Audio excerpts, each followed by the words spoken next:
Hello and welcome back to All About Community. Again, my name is Robert L. Harris and my guest is Pamela Price, candidate for District Attorney of Alameda County. Let's discuss in detail why you're running. Specifically, let's discuss your 10-point plan.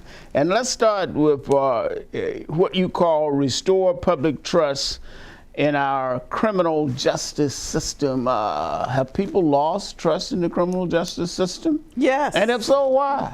I believe people have lost trust in the criminal justice system. When they go to court, it's a long, drawn-out process. There's no appearance of fairness. There's no transparency.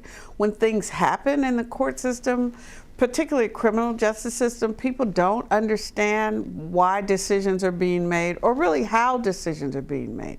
We know that when folks are arrested and they come in contact with the criminal justice system, often they're asked to pay money that they can't afford to pay.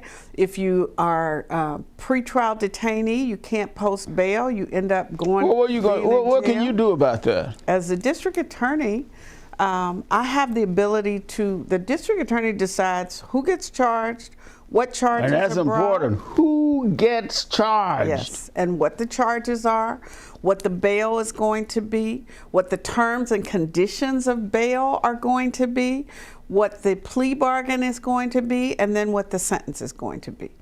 And often the DA has control over that entire process. So oftentimes people get charged in situations, I suppose, where there's no need to charge them other than occasionally they're being charged so that they can plead guilty to something else. Exactly. Our system has been built upon plea bargains because we don't have the capacity to give people the benefit of a trial. And therefore, one of the main ways that a plea bargain is essentially coerced is by one, overcharging, and then two, setting high bail so that people feel compelled. If you take a deal, you can get out of jail. If you don't take a deal, you'll spend months, if not years. So we theoretically could have innocent people in jail because they can't pay a bail. Every day, yes. Every day. And you're going to do something about that? Yes, sir. And most of those people are black or brown. 50% of the people in Santa Rita County Jail are black people.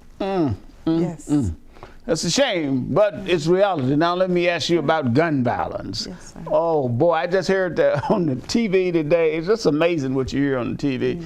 That in Texas, I know this is not California, but in Texas, anyone over, some legislation is being enacted so that anyone over 21 does not need a permit to have a gun and a concealed weapon.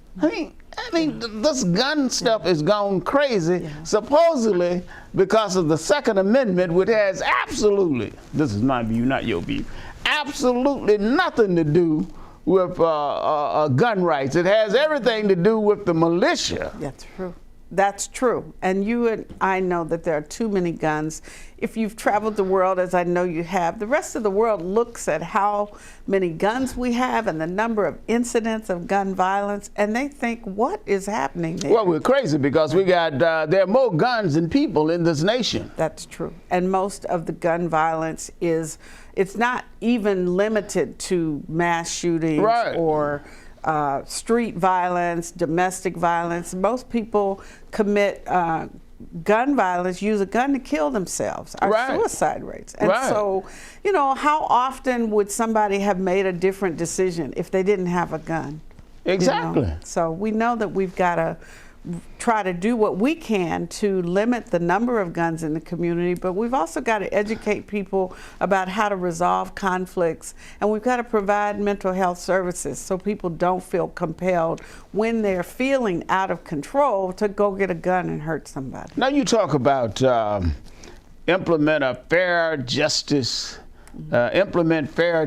measures What does that mean? I tried to figure it out, but I couldn't. Yes. Maybe you can help me. Fair justice measures, number one, is transparency within the district attorney's office, because too often the district attorney is called upon to make decisions or have investigations, and we don't hear about it for years. Look at the Oscar Grant case. This is a case that you and I are familiar with. I worked on that case in 2009. We knew then that the role that Anthony Perrone played, the BART officer who used racial slurs and was the first one to actually assault Oscar Grant. If you looked at the video and you were familiar with the case, you knew what was happening. And yet our district attorney's office made a political decision not to charge Officer Perrone. And over again, justice has been driven by politics and alliances with police associations, and essentially not taking into consideration what the needs of the community are. And you talk about also